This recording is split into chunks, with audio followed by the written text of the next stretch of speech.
Radull live, guys. Today is Boxing Day. I hope you have had a fantastic Christmas. I have a hangover, as you can see. That's why I'm wearing my Christmas hat. Lots of English Premier League action has been going on. Lots of English Premier League action today. And we're looking forward to seeing so many assists from great players. Hopefully some in the Arsenal games. Yeah. Remember, to get an assist in life, guys, you need to speak to ABSA. You only have until the 28th of December. That's Monday. For you to make a deposit into your ABSA account. You can even do it on M-Pesa. And you go into the draw where you could be one of 10 lucky customers to have your deposit doubled. Or you could be the last person who walks away with £1 million shillings. You simply need to make a deposit into your ABSA account. Now, joining me today, and I'm excited about today's show because I've known these guys forever and a day. They've entertained me forever and a day. Larry Asego. How you doing? That's entertained you. How? How did you entertain you? entertain me on air, you entertain me in life. Okay. You entertain me on WhatsApp. There's thank you. You entertain me on Instagram with all your woodwork. And of course the other Asego, the other one out of 20 Asegos laughing. How you doing? I'm good. Nice to see you, Carol. Nice to be seen. At least you're the one person who can differentiate between Larry and Lavin. Yeah. Who was it who made a date for the other person? What do you mean? I don't even know what you're I remember that post on Facebook. I have no idea what you're talking about. I remember, I think it was Lavin. You bumped into someone at Sarit Center. They thought you were Larry, and you even made a date to meet for lunch. And then you put it on Facebook. Why would you disappoint the masses? But how do you make a date for him? But it's... And I even had to pay for it. Do your wives even know you're not the other one?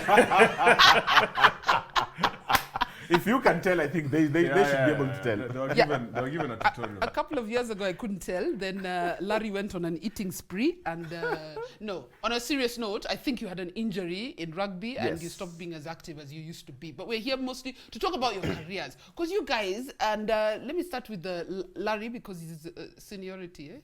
He's the older big brother. Yes. You come from a sporting family because it's not just the two of you, is it? Actually, I think every single person in our family has, in one way or another, been on a court, on a field, somewhere. We're into sports, whether it's football, rugby, basketball, you name it. So we are always. Even cricket. I've played cricket with the Also cricket as well. I love cricket too, by the way. So there's that. And when Larry says all of us, there are many, eh? Like, you're how many? 10, 12, or 15? I lost count. Let's just say wakileta signatures, hiyo BBI itapita. Itapita. So Lavin, how did you get into rugby? Actually, I picked up rugby in high school because rugby was known as the cool sport. What were Nairobi, like guys who play. You wanted chicks? Who were from Nairobi. You wanted chicks? I was a very focused guy in high school. Mambo ya wasichana, I was told, Mom, the time will come. Yeah, the time will come. So anyway, the funny thing is, as a Form 1, you're assigned Form 1 duties, which border on bullying. So the only way to get out of those duties was to play rugby because many of the school prefects were members of the rugby team. So it was an easier way for me to avoid. So once I joined the team in high school, it was easy life for me. I was never really bullied. I never really did those tasks. Yeah, but did you instantly think this is what I want to do for? No. My short-term goals was just to avoid mopping the dining hall. It was just You're the very here. focused. Yeah, it was just the here and the now. What are you guys doing? You're mopping the dining hall. What do I need to do to avoid that? To go train. So that's how I got into it. Yeah, but then it stayed because you when Kenya Sevens were Kenya Sevens, you were already there, and we knew that there's only one person who scores our conversions. It's Lavin Asego. That is when Kenyans started taking notice of Kenya Sevens. No, I think when I got into the national team and I made the first team on my first attempt, I was never really on the bench. And that has been an interesting feature throughout my career. Yeah, but it just shows you're good. Well, thank you very much. And then I decided, after high school, Larry was playing for Mwamba. So even in high school, I think in Form 3, when I used to come back for holidays, they used to have the under 21 tournaments on Sunday. So the Kenya Cup sides play on Saturday, and then the under 21s have their own tournaments on Sunday. So I used to try out for Mwamba, and that's how I slowly got into club rugby. So it was only a natural progression that once I finished high school, I moved into Mwamba. You followed Big Brother. Yeah. Aww. And at least my parents knew where I was.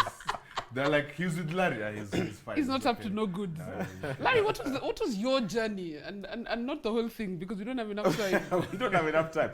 Actually, I mean, more or less the same thing, because, you know, rugby folk, we are pretty close-knit when it comes to, you know, watching out for each other. Started in high school as well. And for me, initially, you know, once again, avoiding punishment, one of the sports captains at the time is either I punish you after class, you know, doing all those burpees, whatever it is, or you just come and train with rugby, because that was punishment enough. And that's how I actually just got into rugby. And, you know, yeah, played in high school for the 4 years, then, you know, into campus, then, you know, got straight into Mwamba. I didn't even play for the campus side. Got straight into Mwamba. You didn't do mean machine? No, I didn't do mean machine, unfortunately. Although I went to University of Nairobi, I didn't do mean machine. But, you know, it was not so far. It's just next door up. And mean machine are there and Mwamba are here. And you know, no, the thing is, you know where we take matrices for going to Kibera? Sitapo railways too. So it's walking distance to the pitch. Well, no, we don't have a pitch anymore, but it used to be that was the story. So got into Mwamba and you know, met all these big rugby names at the time. You know, Mwamba at that particular time had like, I don't know, 8 people in the Kenya national team. The entire forward back was actually from Mwamba, and then the rest of us were just hangers on because they really didn't believe in backs back then. Yeah, because the Mwambas, the I was going to say the Asegos, the Kayangas, You can say. they're all Mwamberians. Yeah, but you know, at that time actually the likes of, you know, Hayanges and Injeras, they didn't play for Mwamba at that time. They were playing for Ulinzi, and then when the Ulinzi rugby team was disbanded, then the natural, you know, because Mwamba and Ulinzi, we had that sibling rivalry. So it was only natural that most of them actually, you know, joined Mwamba, and most of the rest went to KCB, and that's how I got into rugby. You know, for most of us, my generation, is we played rugby. I usually call it without social media. You know, when you didn't even have an ambulance, it was hydrotherapy. You know, you are injured here, they pour water on you and ask you, "Are you okay? Can you continue?" I was one game there, and you continue and you push ball. So For the love of the game. For the love of the game. We used to start matches with only 13 players on the pitch because somebody either was late or they didn't have enough players. You used to play 2 games. The In second one team day. ESS, and then after that you get to Kenya Cup. I kid you not. Because numbers were down. You know, it was a very difficult transition back then. So Because also, and this is for most of our sport, it doesn't pay. So you're either there because you love the sport so much, or you have to go and hustle to make your daily bread. I mean, it's never been easy. It's true, because if and that's one of the things I believe at the moment you're having a tussle with the current crop of players, because when you come into a sport with the expectation of it paying you, like what you see sports paying other people outside, but we're not yet there as a country. So for me, I remember training was at 5 p.m., but at 3, I was at Mwamba already waiting, practicing my kicking. Because, you know, you finish campus, there's nothing you're doing. You finish high school, there's nothing you're doing at home. And I just had that passion, that excitement to play for Mwamba. And you see, That probably is what made the difference between you playing for Mwamba and you also playing for the Kenya Sevens team. Yeah, I mean, you know, back, and especially the time I joined the national team from Mwamba, I think for Sevens, I think I was the only one. Because a bulk of the players for the national team will either come from Impala or Harlequins. And I got offers. The national team had honors. Yeah. And I got offers to go to those clubs. Yes. But I was like, but what am I going to do there? If I'm to make I the can't leave national team, my big brother. if I'm good enough for the national team, I'm good enough for them in Mwamba. Come and get me at Mwamba. Yeah, come and get me. And I think that was a big statement, and that's when like the national team selectors really started looking at Mwamba. There was a shift. As a place for talent for the national team. Yeah, but then for me, that's a plus, because there was a time that people felt rugby was owned by Ngong Road. And if you look at the rugby space in the last couple of seasons, rugby is owned either by Thika Road or Kakamega. And for me, that portrays a shift that we needed, because rugby needs to belong to everybody. you know, at one point, I think I had this conversation. I think it was with Benja. There was a time Impala was winning the Kenya Cup, like 4 or 5 seasons in a row, And then somebody made a comment. I think one of the referees at that time, I think it was Osmond, saying that, if one club is very dominant for that long, there's something wrong with the entire league. That either the knowledge is not being transferred to other clubs sufficiently, or all the crop of players are just found in one place, and that way the league can never grow. You get, so you have it's like like football. You have like 2 of the top best teams, and all the other teams maybe you cannot even have and others. You cannot even have selectors looking at them. And then at that time, I think Benja shifted from Impala and went to Nondis. And of course, he took his knowledge of the national sevens experience to Nondis, expanded it a bit, and then you see other players now moving to other clubs. Like even at that time, Kanye was from Min Machine, he moved to Nondis, and then it started shifting, and then you started seeing a bit more competition, and then people now started taking even things like coaching a bit more seriously, because coaching back then was just that who is not fit enough to play, can you come and tell us what to do? Okay. Slowly, guys started the taking coach was classes. the injured player. Yes, the coach was the injured player. So slowly, guys started, going for coaching sessions, and I remember Locks at that time. He was very instrumental in trying to get people to be professional coaches. Learn how to be a coach. You don't just the guy who is injured who's going to tell us run around then do line out. Because he doesn't really know more than the rest of you. Exactly. Yeah. So it was very difficult. So we started in quotes professionalizing, even if there's no chums, the sport, that this person is actually studying on how to become a coach. And then it shifted, and then you started seeing people investing a bit more, at least on weekends everybody finally the team started getting you water for the games, because you used to carry your own. Listen, us guys who've played rugby, the hardcore, and that's tumetoka kwa shida, my friend.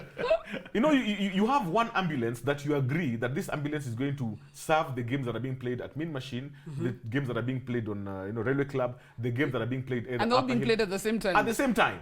So in case of an emergency, you call that team manager, hey guys, to me in the ambulance.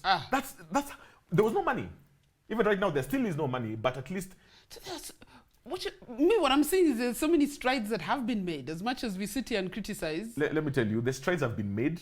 And even if you see the generation of Akina Manu, Manuel Okoth, Rombo, from that generation to our generation now, I'm not even talking about Akina Lavin's generation, there was a generation of hardcore.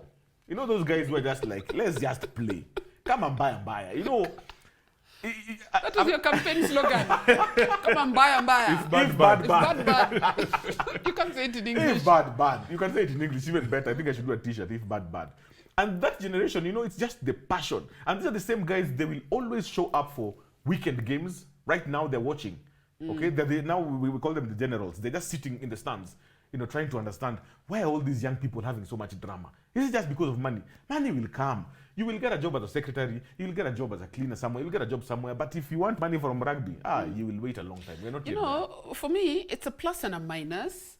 I'm also fed up with all the divas nowadays who play a lot of our sports. And the other day we were having a conversation about, it was EPL, and we were talking about Pogba and the fact that Roy Keane was so upset with someone like Pogba, because Roy Keane had your perception that we played football for the love of the game.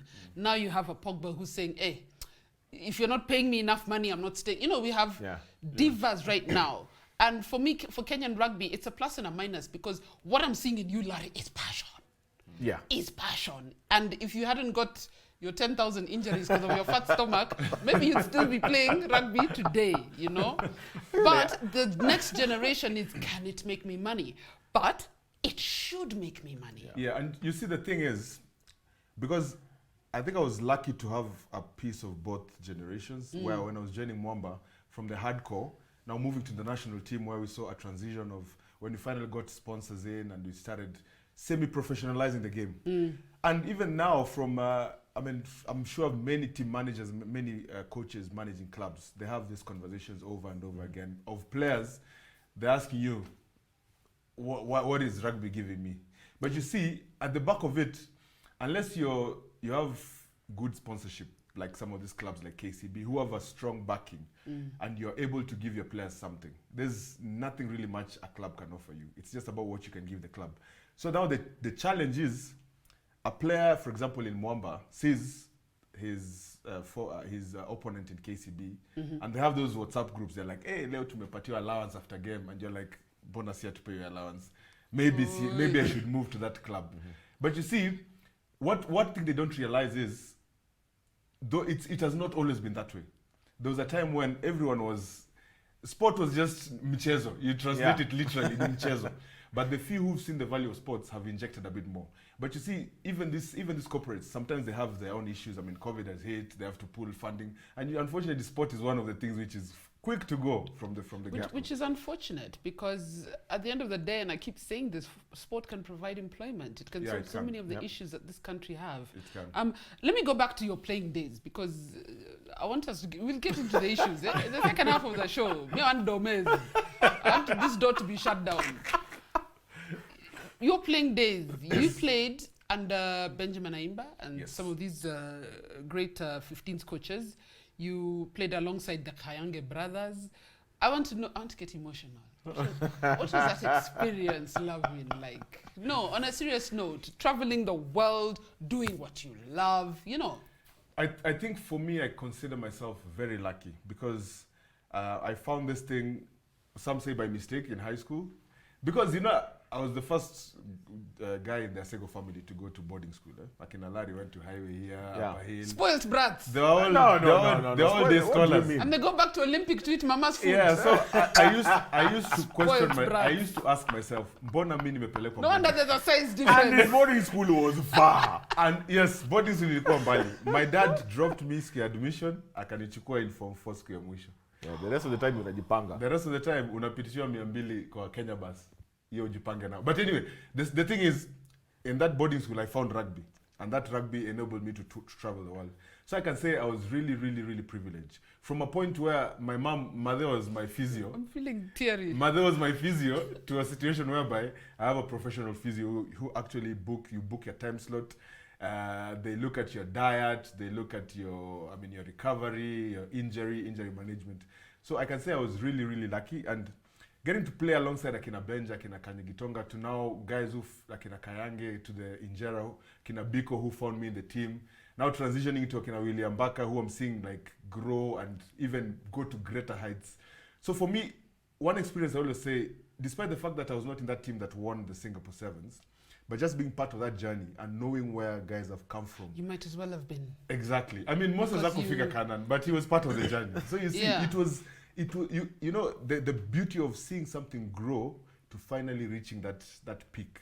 So I mean, I was really, really lucky to play all the years that I've played. And the only major injury I had was when I ruptured my Achilles, which was like the last time I played for the national team. So you see, when you talk about people who've had Achilles injuries, there's me, the late Kobe Bryant, Kevin Durant. You see, I mean, a good caliber of players. Eh? But coming from Kibera, we didn't know anything like Achilles. Putting himself in that? we didn't know anything like Achilles. In Kibera, umevunjika mguu. Anything that doesn't work on the leg, imevunjika mguu. And as he's saying that, Mother used to be the physio. Mother used to be the physio.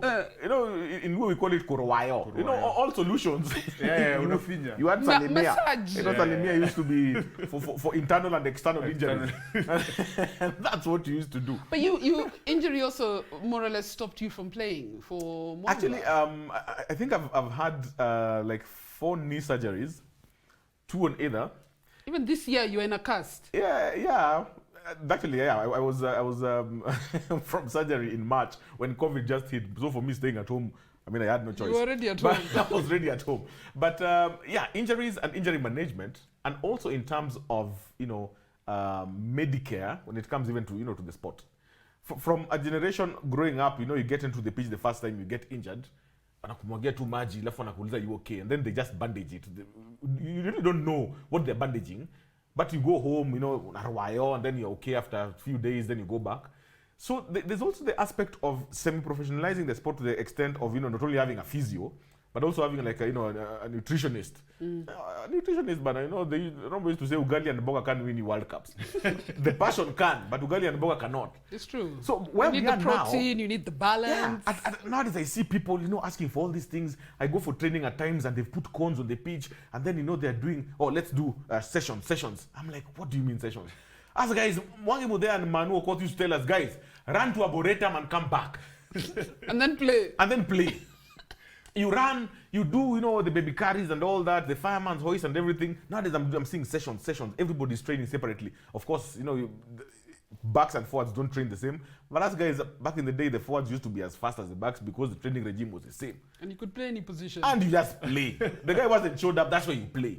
But that was all fun and games. But for us to move to the next level... For the next level, we have to do things a bit different. We have to do things a bit different. Yeah. And Lavin, you having played all over the world, I mean, facilities alone, Yeah. When I was in South Africa, you pass high schools and they have better facilities than the one we take pride with here on Gong Road. Yeah, I mean, one thing, there was a time we went to, it was in George in South Africa. So you normally, like, during the midweek, we have like a CSR activity. You go to a particular high school and teach them a few drills. And we're coming to teach these 10-year-olds a few drills, and they can actually pass better than us. So we're actually learning from them. So you can see how they've taken it back. Pretending. They've taken it back to the basics of school. And also, I think the fact that Kenya has become now a core team in the World 7 Series, it's exposed us to much, much more. I remember there was a time we were sharing a changing room with South Africa, and they had when you look at them, they had something Not in a bad way. bulging on their back. So we were looking at it, we're like, what's this? So after their game, those are the heart rate monitors. So it's unplugged and it's plugged into a laptop. Yeah. There's none of you can have a laptop. So you guys are playing on the pitch, the heart rate is being monitored. So they can know Lavin is tired, sub him now. Nene is tired, sub him now. So you're wondering, you're playing against these guys, but it's like you're not on the same level. Yeah, laptop. You two some just go like this way, coach. Sisi laptop ilikuwa moja ya toti na iko na Microsoft Word peke yake ya kuandika reports. So you see, the levels. And if you want to be subbed, you literally, wait, coach, I'm tired. Yeah. And you see, they have someone who travels with the team for that particular purpose. He's an analyst. That's why after your game, you're playing South Africa next. He's already taken a copy of our previous game. He's analyzed the game we've won and the game we've lost. So he knows our strengths and he knows our weakness. So the thing you're going to do, these guys, they know every move you want to do, they know it. They're just looking at you when you finish. Before you do it. Yeah, and you see, the thing about taking to the next level, by the time we're winning Singapore, these are some of the things that had to be injected. I mean, I know we try and we push for local coaches, but when you push for local coaches, we also have to support them. There's no use having Innocent Simu there and you're not giving him the same backing that you gave Mike Friday. Because when Mike Friday came, Mike Friday had a plan. Yeah. He had a plan and he insisted on that plan. And he insisted, and he was supported to execute the only way I'm taking this job is from you. I have this plan and this is how I'm going to execute it. You support it. But now, if the same situation, if Namcos has a plan, because he's a brilliant rugby mind, now you want to tell him, si hatuna pesa, si utoi kwa plan. So you know how things are in Kenya. Yeah, so you know. Yeah. And but you it's expect him unfortunate to deliver the same thing. I had that conversation with Benja once, and Benja said, I think when Mike Friday was there, I met Benja, and he said he doesn't mind if I quote this conversation, although he was not very sober. We were at the Ngong Road there at the pub. And he was furious because he was saying, first of all, the difference in the salaries between us. And basically what you said, what the demands he would make, the facilities he would need for strength and conditioning, all the support Mike Friday wanted he would get, and he as Benja wouldn't get the same. And as a local coach, you're told, hey, I'm paying you 6 figures, be happy. But you're paying the other one 6 figures times... the higher side of the 6 figures. The higher side of it. Yet, you're demanding the same results from us. Yeah. And I think a lot of Kenyans don't understand, Lavin, the challenges the Kenya Sevens team has gone through, yet when you lose to South Africa, we abuse you, And you see, the irony is, not the irony, but the reality of life is, once a player has had a taste of that professionalism, then you want to give him less than that. He will not, atanungunika. If he was in an environment for 2-3 years that they used to have this particular type of training session, they used to be given this, supplements, allowance, and then you want to remove all that and demand the same. Back to what you said, unless he's that passionate, atanungunika, and they'll have a few demands. And that's why you find from time to time, kuna hii vuta ni kuvute, this has not been done, this has not been done. But there's always, I believe there's always a way we can meet halfway. We realize the reality of the matter, but then you also realize the task at hand. Then you see, Olympics inakuja. we are here, we've qualified. What do we What do are we doing? to give us the best chance to medal at the Olympics? Yeah. Because there's no use of, I've taken time, 6 months, then I just participate. Nipande ndege niende tupigwe first round. Because time is moving and you're wasting time. Yeah. And we want you guys to get to the next level at Olympic Sevens. You know, I mean, I don't know who I was having a conversation with here, and he said it was literally stage fright. Actually, it was the girls. It was Cami and Philo. Yeah. And they were saying we had stage fright. Why lie? When we went for Rio, we had stage fright. We were not going to achieve anything.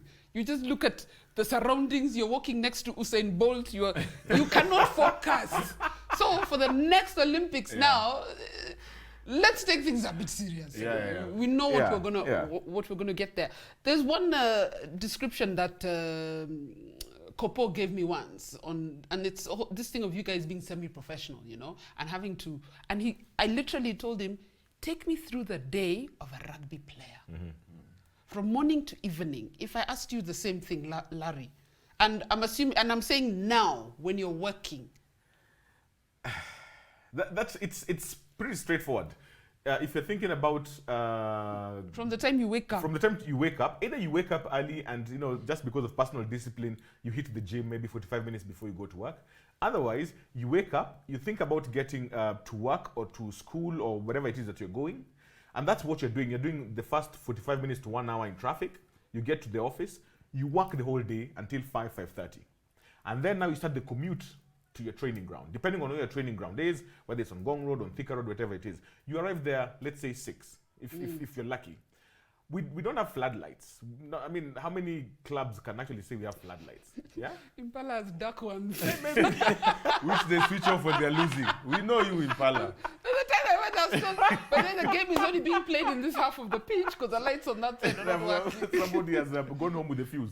But you see, so that's the reality. How much serious rugby can you put between 6 and dark?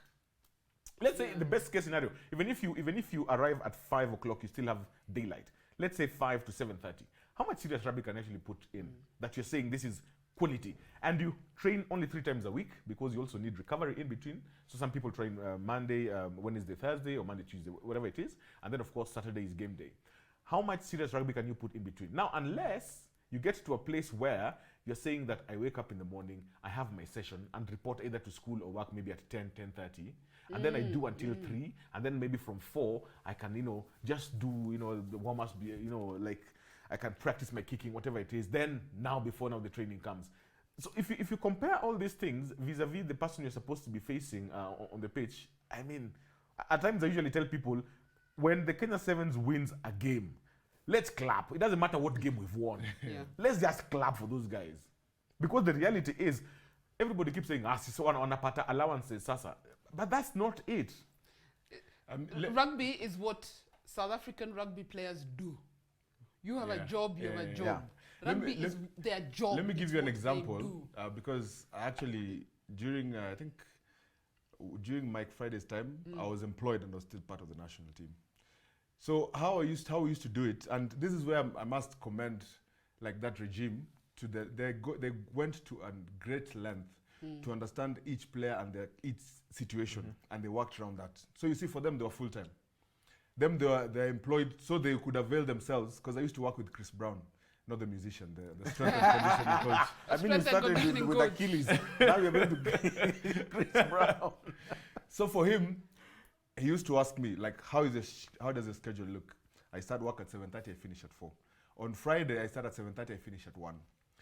So how I used to do it is, at my place of work, I have a gym. So he used to send me a program, a 45-minute program. So I used to get into the office at 6. So I do that program, then I start working. Then I rush from the office at 4, because when guys start training at 4, he knows Lavin will come in at 5:30. But he had a morning session. Yes, he had a morning session. So during the day, what he don't do during the day, he squeezes it to Friday afternoon. So Friday afternoon training starts at 4, but I come at 1:30. I do 3 hours. By the time guys are joining, I've caught up. And I still have to do the extra session. So there was a lot of moving pieces to try and accommodate each and every single person because they And when know you're not fully professional. And when you lose to South Africa, we abuse you. I'm going to take a break. I want to take a short break. When we come back, I want to get a bit into branding, marketing. How can we turn things around? How can we make this professional? It has to stop being a game. Yeah? So that's what we're going to discuss after the break. So guys, don't go anywhere. We'll be right back.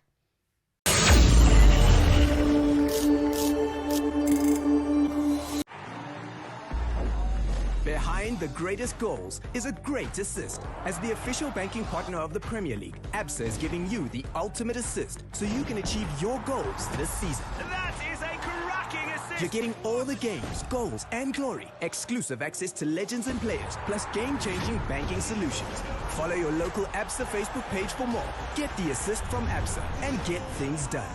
That's Africanacity. That's ABSA. Kenya is Vippy. Well, we all love goals, but scoring goals is not possible without a great assist. ABSA Bank Kenya is giving you the ultimate assist when it comes to your goals.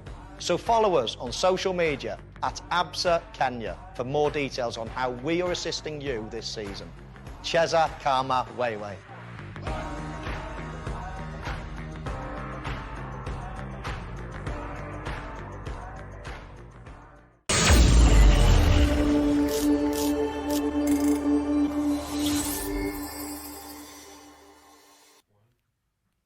Welcome back. This is Radull Live, guys. Thanks for watching. Yes, it's the day after Christmas.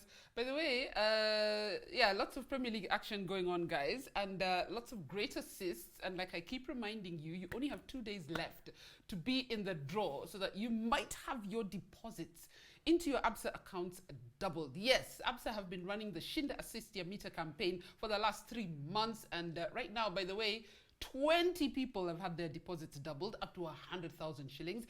10 more to go, as in you put a G and you get 2 Gs. But if I were you, I'd put 50 Gs, I get 100 Gs, yeah.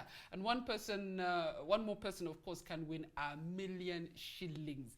I know I would need that going into 2021, man. So text the word assist to 22268. Assist to 22268. Somebody will call you back immediately. Hopefully you can get into the draw before Monday because the campaign ends EOB on Monday.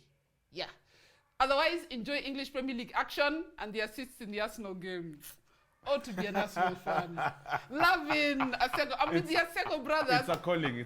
Loving is a fellow Ghana. Yes. Air bump. Yeah. These are Man United supporters, so we're not together. We're not together. But how did that happen? Because usually families are loyal to each other. Yeah, we're There's no loyal. loyalty in your family when it comes to supporting. It would be too boring, so Yeah. I went the other way. There's another Asego that plays rugby. Is Chris, there? yeah. Chris, yes. Yeah, he's a Who looks like Lavin. a Now, Man U fan. Chris and Lavin look more together than you two. I don't know why Really? people confuse you two. That's because I worked with you for so many years. I know your big head is Lavin. Thank you. Careful where you're going with that. Guys, we're talking a lot about rugby, their career before the break. And for me, I want to know how we can take all this to the next level. Yeah, Larry played rugby for the love of the game, for nothing. He bandaged at some point, I think he even used a sock as a bandage and went back to play the next day. Lavin, at least because he played internationally, got a little bit more professionalism, but still needs a job to pay the bills. How can we take this to the next level, man? Sorry, I have to say something. Yes. You know, ice bath. The ice bath, where Yeah. you get in the ice and you... Yeah. The first time I saw it was at Safari Sevens. Uh-huh. It's supposed to be a common thing for like rugby players. Yeah. Yeah, man, I'm wondering why are guys getting into that thing. I had to look it up later. Ice bath. So when you're telling us earlier on, like in Afila with culture shock and everything, that was for me. But in retirement, that I'm shocked. What are these? This is a normal thing in rugby for... It's a normal thing for in most sports. people. Don't worry. Sports. There's a famous national 15s coach who saw it in an international tournament and told his players, "Musiingie kwa hiyo pipa." Musiingie kwa hiyo pipa. He will remain nameless, but the people who know that story know. But... So it was a culture shock for everyone. Yeah. An ice bath Tell us what it does. Well, it's for recovery. You Yeah. know, whether it's after the game or after whatever it is, just get in to get your muscles, like tough. It's for recovery. But for us, recovery is just sit under the shade. Just chill. Or kunywa soda. Put a soda and then just wait for the next thing. Even this thing of eating bananas, we realize later in nutrition that bananas help with energy. Yes. So that at least the guys are told to come with bananas from home. You get? So at least it's just the know-how. But you're talking about moving on to the next level, just to tell you where some of us, our thinking was, and where we are now as we move towards, either semi-professionalizing or professionalizing the sport, is we will always be knocking at the doors of, corporates to come and, like either support a club or support a team. But then, on one hand, we might be thinking, how does this, corporate, or how does this sponsor get value for money? Yeah. So there's always that debate of value for money. Of course, winning games is good, but beyond that, of course, there's also the angle of, can we get a tax rebate, from government saying that, listen, if you're sponsoring a club, Yeah. we can deduct this. So there are very many moving parts, but as federations, that case has to be presented together. You get? At one point, it's good that Mwamba is going to look for a sponsor on their own. This club is going to look for a sponsor on their own. But even when you're talking about, things like TV rights, clubs maybe are not even in that discussion. You get? That's sorted at the union Now level. KPL is going through its own drama. You get? So Comes to TV rights. you get? So there are many moving parts. But on the individual level, how can me, as Larry, take advantage of the sponsorship opportunities that are there? Okay, like I see Ombachi doing a promotion with the whatever brand. I see this other player doing a promotion with whatever brand. How do I make myself marketable and sellable? Okay, so apart from only the union, apart from what the government can do, apart from what the club can do, also what can the individual do? So there's many moving parts. From us guys who had nothing. In fact, our only sponsor was our chairman at that time. It was his company. That was Chairman. His company was the one that was actually funding most of our travel, particularly because you have to play games. And one thing I usually thank him for, well, I don't know if I thank him. One of the tournaments we won in Mombasa, the Driftwood Sevens, the only reason we won that tournament is because we didn't have fare back. And they said you have to win the tournament to get the prize money, so you travel back. You settle in Mombasa. You call your mom. Move to Mombasa Sports Club. But you see, from those difficult times to now where it's almost assured that people will honor fixtures. It can only get better, because I think slowly we are getting into a place of understanding what sports management is all about. People are actually going to study sports management because it's actually a course. Yeah. If you're going to tell your folks, and I want to go and study sports, in the head it's still ringing Mchezo. You're doing your masters the other day, and you did your thesis on sport. He interviewed me. He interviewed me and told me I'd be part of his thesis, and you never showed me what you did. No, I passed. I don't That's think the most important. I don't think I have the graduated. patience to read a thesis, but Your part. You want my your part. part. I will take a screenshot and send it to you. But you see, understanding that the different moving parts, as you were saying, that there's somebody who is just sent to analyze the heart rate. Your work is analysis. As Kenya was getting into that core status in the sevens team, in the international sevens circuit, we started seeing a nutritionist. Yeah. Telling you that this is what you need to eat. Of course, how you're going to eat is a different story. Because it's not cheap. It's not cheap. And I remember at times, telling Lavin, anakuja nyumbani with that Asparagus. We need to eat diet. asparagus. he's telling me, Larry, bana, kuna nini asparagus, kuna nini. So me and Chris, we are there. We're like, this guy is playing the national team. He's eating asparagus. We don't even know what it tastes like. Us guys are eating ugali and We can't spell it. we can't even spell the thing. So I'm seeing there maini. You have liver at a quarter kilo of liver, and I don't know what. So we just buy for him because it's the national Your team. special diet because it's on the national team. Makauka yuko But you mengine. have to have means. It's so Yeah. tricky because eating Exactly. healthy is also not that It's not easy. It's not cheap. affordable if you Yeah. have to eat the right foods, because they tell you a lot of protein. Yeah. That's a lot of meat. That's a lot of I think when it comes to branding, I think let me speak from a player's perspective, and like you said, now people are becoming more aware about sports management and this thing, and there's a huge gap in terms of branding for athletes, But what I'd urge players and athletes to do on their end to prepare themselves for that shift is put yourself in a position whereby you're ready, umeiva, you know. I remember there was a time in the national team we did media training, yeah? Media training, different aspects of media training, what to say, what not to say, like having information about this, what you say, what you tweet, what you post, and how it can come back and work against you.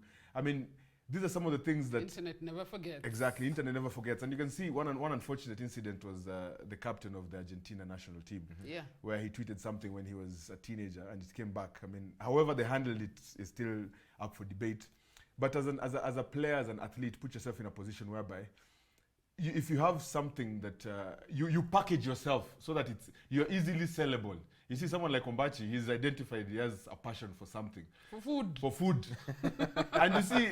I like to cook on his handle. And by the way, Ombachi, the Asegos they own a bit of... yes, shares in... shares. Because his first ugali cooked in Nairobi was at the Asegos. Really? I have a picture, please, I will share with you. You taught him how to make ugali? I didn't teach him, but we were instrumental. He waded through We the were instrumental in his journey because we provided gas for him. Yes, he's a Luya, eh? And Luyas think they have the rights to the pride of ugali. They have the copyrights. They have the copyrights. Kumbe, here is a Luya who learned his ugali in a Luo household. That's my story I'm sticking to. You see, the thing is, as players, put yourself in a situation, and I think also for the union, because there was a time back, I remember a story whereby we had someone who offered to come in and do the branding for players, but then there was a lot of resistance from Kenya Rugby Union. Why? Because this was her idea. I look at a player and their strengths and I package them and sell to a particular corporate. But now the union was like, Sisi yetu iko wapi? Why can't you go through us? So there's a bit of kuvuta and kuvuta, because I think at that time that regime didn't understand what she was trying to do. But if it works, there's a piece of cake for everyone. That's what I always say. And you see, it takes someone who understands to buy into it. They'd rather even say, and yeah, rightfully so, if you're an active, maybe national team player, the union should get something. But they should say, let's do what? Let's do a 2-year trial. Yes. Let's see if I can sell Lavin as a rugby celebrity to a corporate who wants to associate with him. Yes. And let me sell, and let's have a 2-year plan. And if it works out, we discuss with the union and sit down and say, what percentage do they get? Yes, because they manage rugby and you're a national team player. Yeah. But the resistance we get from some of the people, I wonder if they really have passion for this sport. Because at the end of the day, the pie is big enough for all of us. I think it was nothing of scarcity mentality. You know, all of us is like, the little that has been found there, let's all rush there. Not that I'm seeing that Lavin has found something there, why can't I find something else there? And then, you know, contribute to that big pot. Now, the thing is, of course, the union as a custodian of the sport here, they should be more receptive to the ideas. And I think now we are having people who are a bit more receptive even to the ideas. Yeah. They're saying, you know, bring your ideas, you know, let's sit down, let's work out something. It's not an automatic, you give us that contact, we will do it. No, that's not your core business. Your core business is not, you know, packaging players, for instance. There's somebody who has mastered how to do it, let them do it, and then, you know, find a common ground. Now, one thing that maybe clubs are doing, and I've seen this also in football, is merchandising, for instance. That's something that wasn't there before.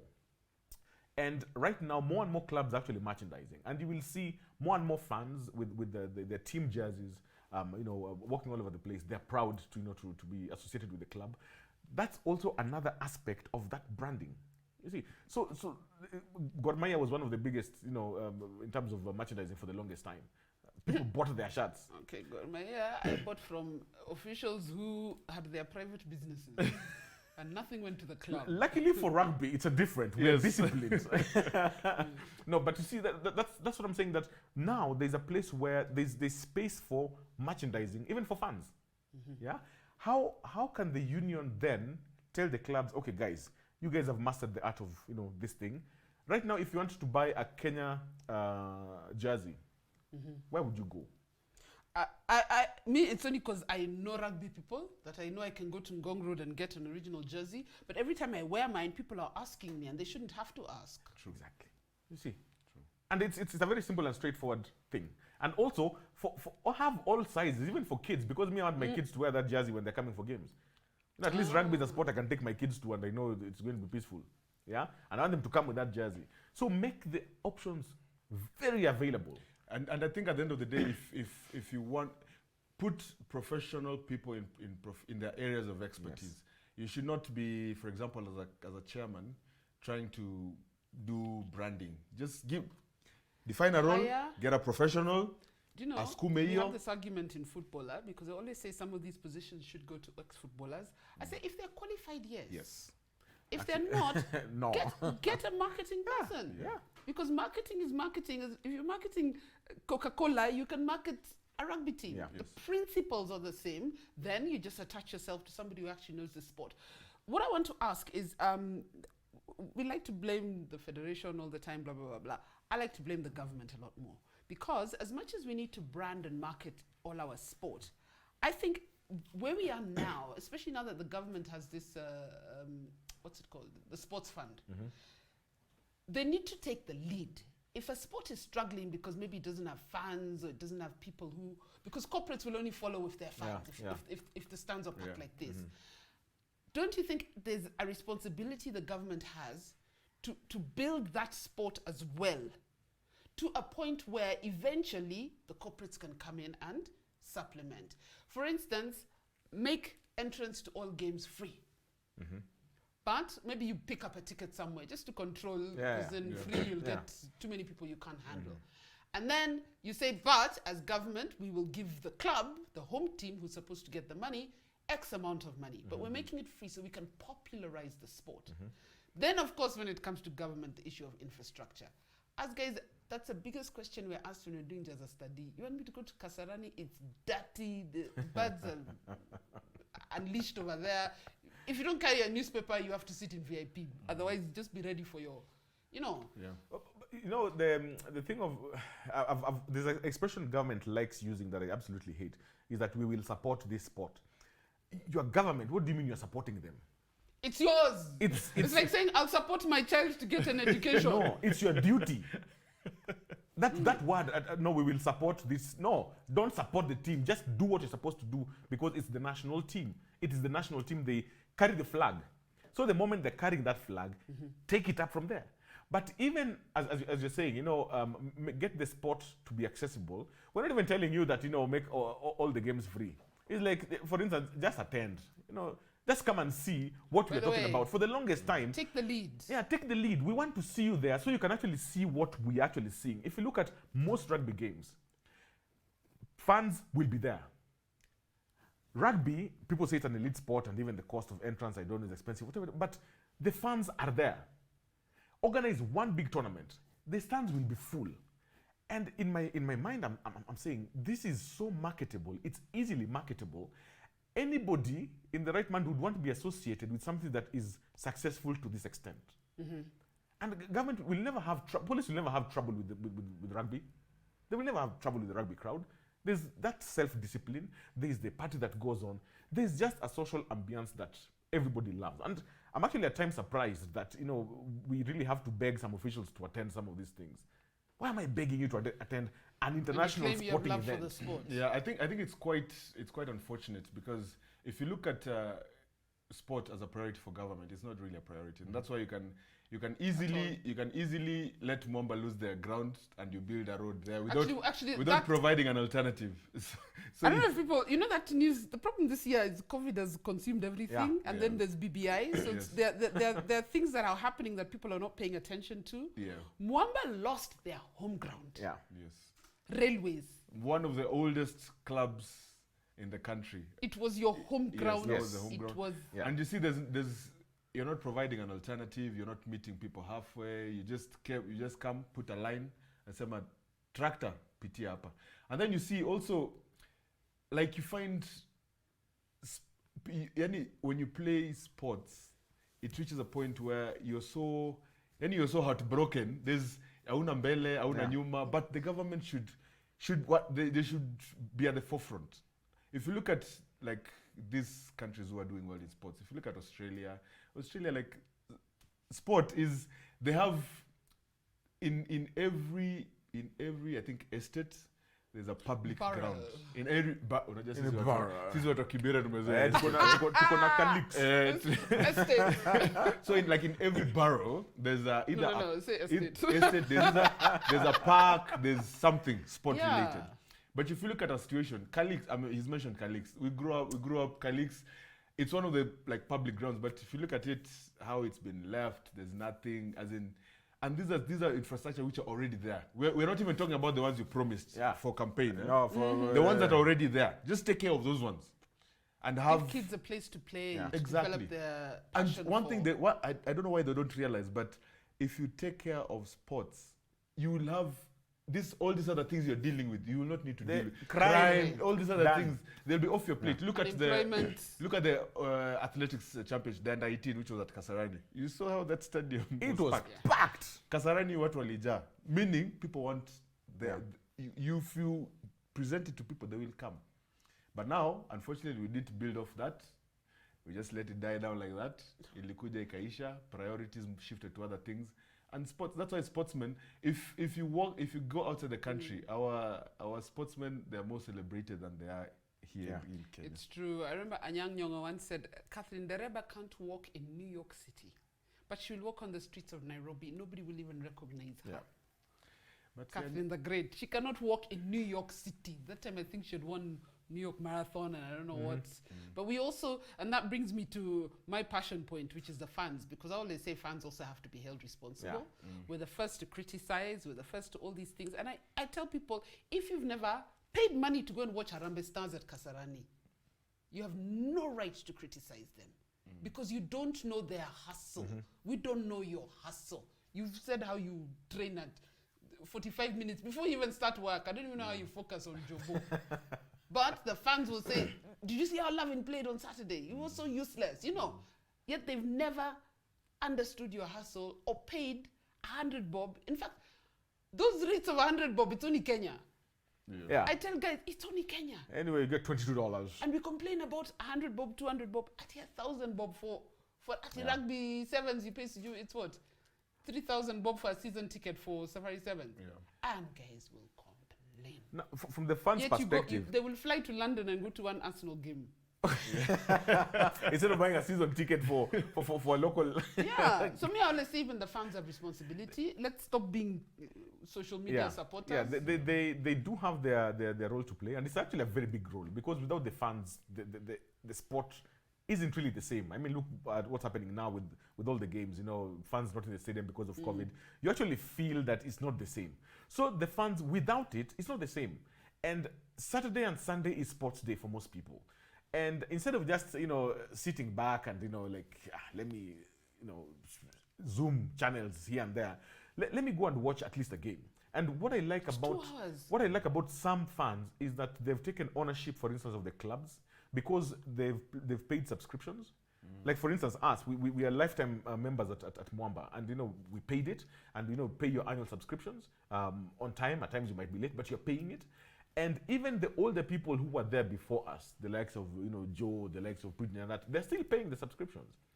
And that is also taking ownership of the club so that even when I'm coming to criticize the club, I'm criticizing it from an interest perspective that I have a right to criticize and I can actually help make decisions. Now, of course, growing the fan base is another thing. And that's where now, like clubs are trying, merchandising here and there, having some CSR, organizing visits to children's home, organizing visits to schools, just holding some training sessions. And that's the thing the club is doing. Maybe the fans now can accompany the clubs. And the moment, even the hierarchy sees exactly, it's a movement. The moment government sees, this club has this many number of, registered players, registered members, and this is their fan base. It's even easy for the corporates to come and say, we want to be associated with this for the long term. Let's sign a 5-year deal. A 5-year deal in any sport is a big deal. Yeah, it will change everything. Because it assures, first of all, the players security for 5 years, and also the management of the club. They have a bit of a leeway to plan their activities based on this 5-year commitment. But one thing I like about, I've just come into golf a few years ago. I mean, Hey, I had Jalu. since you're not asking me, I have to. Yeah, throw it in there. But Throw hey, it I in was there. going to ask you about that. I was even going to ask Larry about his woodwork, but since the Jango No. I just golf. wanted to point out that one thing I like about how golf do it is like the clubs, they have members who patronize, they pay membership, they subscribe, and the return for them is they get perks here and there, like subsidized rates on some things, merchandise. They don't pay green fees. So that's how actually golf clubs run their activities. So imagine if this is moved to like That teams. principle is brought into Yes, rugby, but it's it brought means into teams. So it even brings more accountability. If, for example, you see like a situation in the EPL where a team, see which team lost by 6, wakarudishia players the fans their money for that particular game. Because the fans, they have a right to ask you, I'm a season ticket holder. Yeah. What is this you soak in 8 goals? How? So you see, there's that accountability. That must have been Arsenal. No. was it? Why do you have to be like that? Where? Unaona hata hii season hatujapigwa more than 2 goals. Oh my Let's goodness not talk about gracious. this season. It needs to be cancelled like 2020. But on that issue, there's someone who was saying that the government, because the fans are not visible, and this is not necessarily for rugby, it's for football as well. Because the fans are not visible, there's that impunity by the government. Because they're like, who's going to hold us accountable, you know? If we don't support you here and there, your fans don't even care. And then someone went on Twitter and tagged me and said, Radull, you and your friends, you're demanding these state-of-the-art stadiums, yet the ones we have are empty, you know? And okay, very shallow thinking, but a point. Like, is your presence as fans being felt for you to...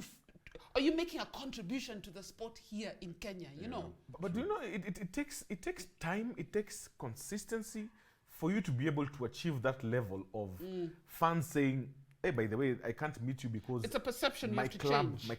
my club is playing.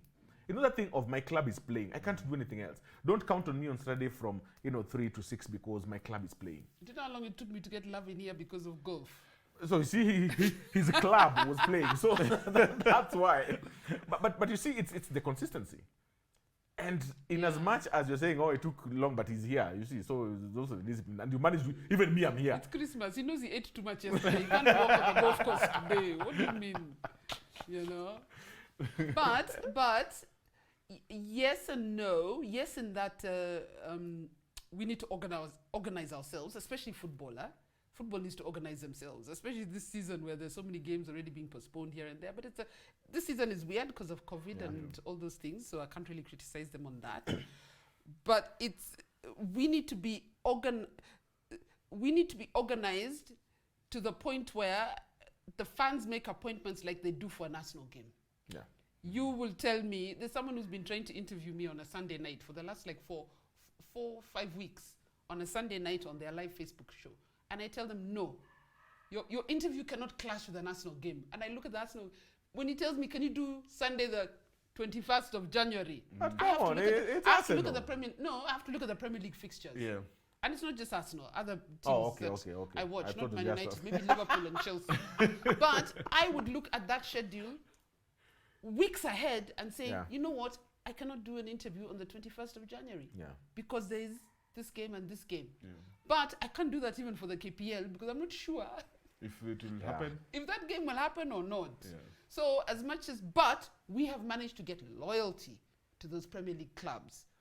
But I would challenge guys to become loyal to our clubs as well, be it football, be it rugby, be it any sport, basketball, hockey, whatever it is.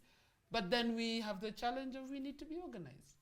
True. Without that organization, I think everything just crumbles. And if you're disorganized in yourself, even Gavai look at you is like, we're supposed to build 20 stadiums, but these guys are so disorganized. When will they ask us? You get? When will they ask us? Yeah, when will they ask us? Although I was told by is it Rombo, one of these guys who are doing infrastructure some fancy title. And he made so much sense in that we should actually not be demanding 5 state-of-the-art stadium. We should be demanding good stadia in all 46 counties. Because state-of-the-art, we have to wait for a national team game or something big, a big to event. use it. Yet, clubs in most sports just need a Nyayo stadium in every county. yeah. Or at least Machakos although not Mabati because it gets hot. Hey. But it's still a stadium. I mean, you can't sit on it. Hey. Have you tried to sit in Machakos, Russia when the sun is shining? It's hot on your behind. What do you mean? But we need a decent complex or what's one in Kakamega? We need a Bukungu in every county at the very least. Yeah. Before we even demand. Then state of the art, let's have Nairobi, let's have Mombasa, let's have Kisumu. And Meru is already not bad. Only that, I don't know what sport is played. Hey, look, wasn't Mafuko Bombers from that place at one point? Tusker FC had made it their home at some point, so did Sofapaka. Then they started renovating, so Tusker moved back. But then other clubs also complained because it was too expensive. To travel. Because imagine your Bandari is playing Tusker away. But now, you see, for instance, if you look at every county government, as you're saying, now if county governments, are trying to sort out county issues, and they just invest in a county stadium, and then invest in maybe one or two or three, county teams or a county event. You get? It's like every year, in Nairobi we have the Safari Sevens organized by the union. Now imagine if every county was like, in Mombasa we are going to have the international marathon every November. Yeah. Okay, organized by the county government. And then, you go to Meru, said we are going to be having this tournament, international tournament for this particular sport. We'll find a sport in Meru. We'll go to Meru. We will go. I mean, guys, we go to Nakuru every time we go to Mombasa. Mamba took Kabeberi. Yeah, we took Kabeberi to Meru. You did, yes. And in as much as there was a bit of It criticism. cost Bamba Sport a lot of money to go and shoot there. It was expensive. I mean, devolution. But it's in as much as people were saying, oh, it's fun, everything, but people went. You get, that's what I'm saying. And even if Nairobians. So if every county took one thing. Exactly. And Benja had tried it with the Masaku Sevens, which had its own different issues. And then I think it was the guys at Homeboys who tried it with Kakamega, to have like a Kakamega Sevens, to try and make these things an event. But then unfortunately, with the Kenyan nature, there's always somebody trying to, for lack of a better Kenyan phrase, scuttle the process. I hate that word. But yes, true. Which is unfortunate. How do you explain that we've never had an international rugby tournament in Western Kenya? And that's one of the places. That's a home of rugby. Hotbed. The hotbed. Of rugby players. Lawyers have rights to ugali making. Yes, they have the right to ugali making. Me, I want to see international tournaments, for instance, like Safari Sevens organized at the coast.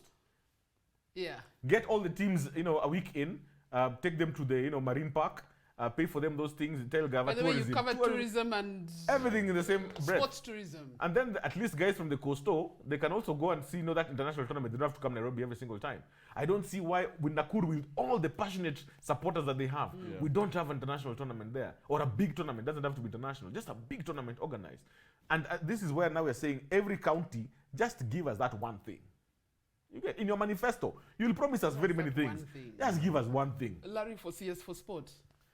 No, look here, everybody. As Lavin was saying, kila mtu yuko na forte. No, but I'd love to see such brains of people who've played the sport, have passion for the sport, are highly educated. Larry, unfortunately, only has one master's, but he's not done yet. No, but I'll finish my PhD soon. You're doing your PhD? No, but why can't we have such brains running sport in this country? At the very least, running the clubs. Or I haven't been the tweeting. union. I haven't been tweeting for Gava. Union. Wacha nisiongee mambo ya football. Anyway, guys, our hour is up. We need to wrap. Your latest hobby has become golf. Yes. How's your golf going? I'm actually not bad at golf. So I hear. Yeah, I've been commended. No, he's modest. He's very good. I was told by the GM, MD, the managing director, the CEO of Betika, who plays golf with him, that Lavin is actually a really good player. Yes. Sorry, George, I mentioned that. Yeah, I mean, it's for me. The reason I came into golf is I came from a situation whereby I used to train 4 times a week, play on Saturday, to a time where I'm doing nothing. So I have to fill that gap, which I think for me it's filled it to the skill you're good at. Well, I picked it up. I love the challenge of it. Now, Larry, I would love to say he has one skill. Can I list Larry's skills for him? It used to be photography, then he dumped photography. I haven't. To refurbish old cars, which he entered in Concours d'Elegance. Yes. Then, recently he started woodwork, and the other day he put something on our WhatsApp group, which that thing should go for thousands and thousands of shillings, Larry. Yeah. And somewhere along the way, he learned to play the saxophone. Yes. So which is your hobby now? No, Choose one between those 4. Or can you grade them? you can't choose just one. The thing Grade is, them. Okay, I love photography. I still love photography. I was in Savo West National Park just a couple of weeks ago. Absolutely enjoyed the experience. So I'm still doing photography. So did I on your handle? Yeah, exactly. So you see, the thing is, you cannot just limit it. I don't like limiting myself to one thing. I can enjoy, I can enjoy ugali as much as I enjoy chapati, as much as I enjoy, rice. Githeri, no. No, forget about that. Okay, let's be realistic, man. A man from, what's that shags of yours? With the place past Siaya, which is green? No, what do you mean Pasiaya? Uko Kanyaboli side, no, Yeah, Nyaboli. No, but you see, Kanyaboli, Akina Benja, Uko and Akina Gilbert. Those funny guys. Siaya guys, they're just funny. You Siaya people. Oh, you're from Bondo. Bondo is in Siaya County. Yeah. And then your other hobby was My other refurbishing hobby- cars. Yeah, You became a mechanic. Actually, I took some courses because I'm driving a very old Volkswagen. It has a tendency of breaking down. So, and I hate calling my mechanic every time. So I took some, mechanical courses just, to be able to fix the car and get to the mechanic to do a proper job. And you took it overboard. Well, not over. If you're Larry, going you to do entered something, a just kind do it. concours and came second. Yes, twice. The thing is, if you're going to do something, Hey, do it well. twice. Hey! Ni kujituma, unajituma. A humble Luo is a pretender. Forget about humility. That's just for the fruits of the Holy Spirit.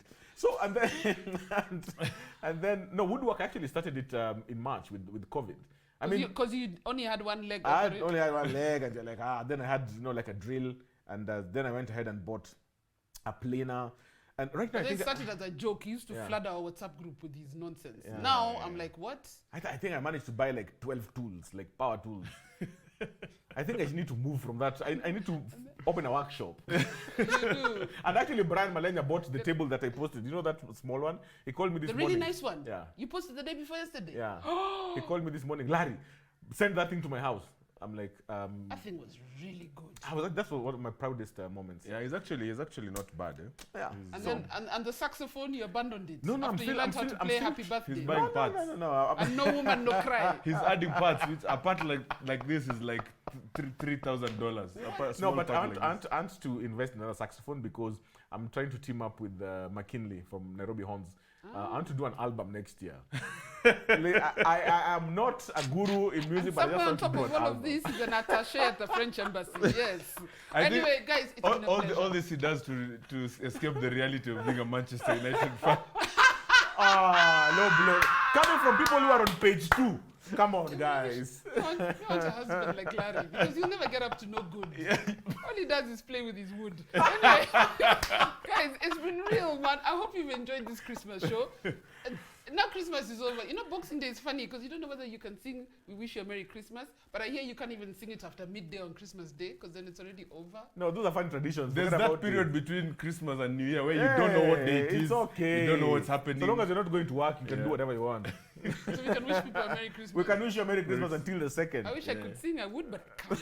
So have a Merry Christmas, guys. Well, I know you had a Merry Christmas. I had a Merry Christmas. Yes, and, definitely. Thank you guys, man. I've enjoyed this time. Thank you very much. Thank you very much for having us. You know me, I'm a what do you call it? Honorary Asego, eh?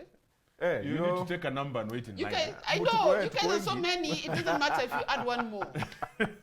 No, You're like a matatu. the waiting room for list. one The more. waiting list is long, so we have to vet you. I am an Asego and I won't even get my permission from you. Uko nyuma Jeff Koinange. Hey, Jeff can't be my brother. No. Guys, it's been real. Thank you so much for watching. And have a lovely rest of 2020 and hope that 2021 is going to be a better year, guys, man. Fingers crossed, prayers up. Take care of yourself. Thank you, guys. And see you. See you in 2 weeks. I'll not have a show next week, but see you in 2 weeks. Bye-bye.